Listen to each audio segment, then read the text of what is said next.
കലോത്സവത്തിന്റെ ആദ്യ ദിനത്തിൽ 24 വേദികളിലായി മത്സരങ്ങൾ പുരോഗമിക്കുകയാണ്. പ്രധാന വേദിയായ സൂര്യകാന്തിയിൽ ഹൈസ്കൂൾ വിഭാഗം പെൺകുട്ടികളുടെ സംഘനൃത്ത മത്സരവും വേദി 2-ൽ ഒപ്പന മത്സരവും പുരോഗമിക്കുകയാണ്. ആദ്യ ദിനമായി ഇന്ന് കവിത, കഥ തുടങ്ങിയ രചനാ മത്സരങ്ങളും നടക്കുന്നു.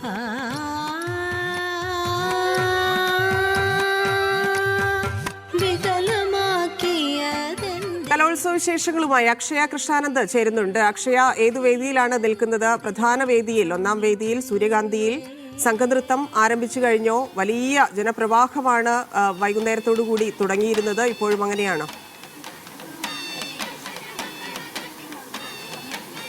ധന്യ, ഞാനിപ്പോൾ ഉള്ളത് വേദി 18-ലാണ്. ഇവിടെ ഹയർ സെക്കൻഡറി വിഭാഗം വിദ്യാർത്ഥികളുടെ വിചിത്ര വീണ മത്സരമാണ് നടന്നത്. അതിന്റെ മത്സരം കഴിഞ്ഞു, ഫലപ്രഖ്യാപനം കഴിഞ്ഞു. ഇനി അടുത്തത് ഈ വേദിയിൽ നടക്കാൻ പോകുന്നത് ഹയർ സെക്കൻഡറി വിദ്യാർത്ഥികളുടെ തന്നെ ബീഗിൾ, ക്ലാർനെറ്റ് മത്സരങ്ങളാണ്.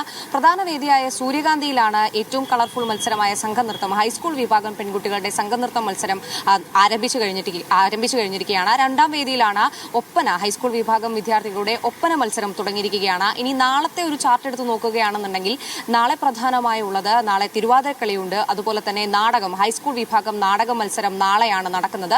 പോരാത്തതിന് വട്ടപ്പാട്ട്, കേരള നടനം തുടങ്ങിയ ഐറ്റങ്ങളൊക്കെ തന്നെ നാളെയാണുള്ളത്. എന്തായാലും പ്രധാന വേദിയിൽ നിന്നല്ല എല്ലാ വേദികളിലേക്കും ജനപ്രവാഹമാണ്. എല്ലാ വേദികളിലും ജനപ്രവാഹമാണ് നമുക്ക് കാണാൻ കഴിയുന്നത് തന്നെ.